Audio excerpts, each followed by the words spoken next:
स्कंद माताचा अर्थ भगवान कार्तिकेयची आई आहे, ज्याला स्कंद म्हणून ओळखले जाते. एकदा तारकासूर नावाचा एक राक्षस होता, ज्याने भगवान ब्रह्मदेवाची तपश्चर्या केली आणि अमर होण्याचे वरदान मागितले. परंतु भगवान ब्रह्मदेवाने मृत्यूपासून कोणीही सुटू शकत नाही असे सांगून नाकारले आणि तारकासूरने हुशार खेळ खेळून भगवान शिव आणि देवी पार्वतीच्या मुलाकडे मृत्यू मागितला. कारण त्याला असे वाटले, भगवान शिव सर्व गोष्टीपासून अलिप्त आहेत, तपस्या करत आहेत आणि ते कधीही लग्न करणार नाहीत आणि ब्रह्मदेवाने त्यांना इच्छित वरदान दिले आहे. यानंतर तारकासूर राक्षसाने आपण अमर आहोत हे जाणून ब्रह्मांड नष्ट करण्यास सुरुवात केली.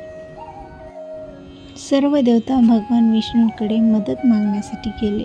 तेव्हा भगवान विष्णूने प्रकट केले की देवी सतीचा अवतार पार्वती ही राजा हिमालयाची कन्या आहे आणि तिचे भगवान शिवाशी लग्न करायचे आहे.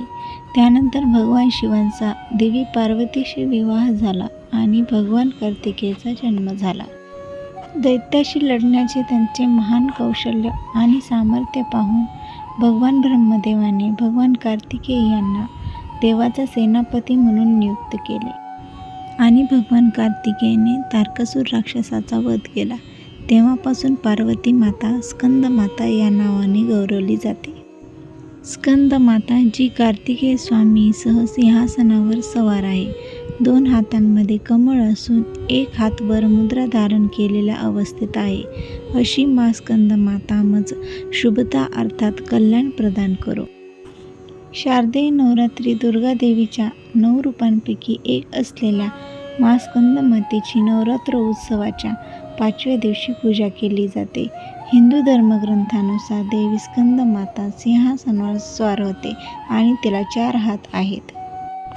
एका हातात तिने आपला पुत्र भगवान स्कंदाचे अर्भक रूप धारण केले आहे आणि दुसऱ्या हातात अभय मुद्रा आहे, जी सर्व भीती दूर करते. तिच्या इतर 2 हातात तिने कमळांची फुले धरली आहेत.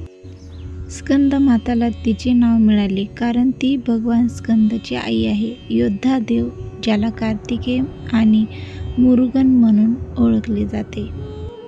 स्कंद माता मंत्र: सिंहासनागत नित्य पद्मचिंता कराद्वया शुभदस्तु सदा देवी स्कंद माता यशस्विनी ओम देवी स्कंद माताय नमः.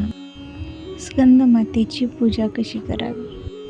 नवरात्रीच्या 5व्या दिवशी भाविक सकाळी लवकर स्नान करतात आणि पिवळे कपडे परिधान करतात.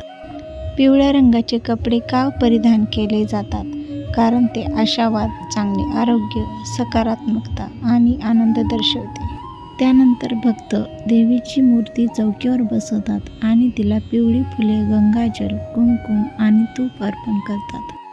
नैवेद्यासाठी स्कंद मातेला केळी अर्पण केली जाते. देवीला प्रसन्न करण्यासाठी काही भक्त केळ्यांसोबत वेगवेगळे पदार्थही तयार करतात. असे मानले जाते की जे लोक पूर्ण भक्तिभावाने मा स्कंद मातेची पूजा करतात त्यांना ती सुख, समृद्धी, सामर्थ्य प्रदान करते.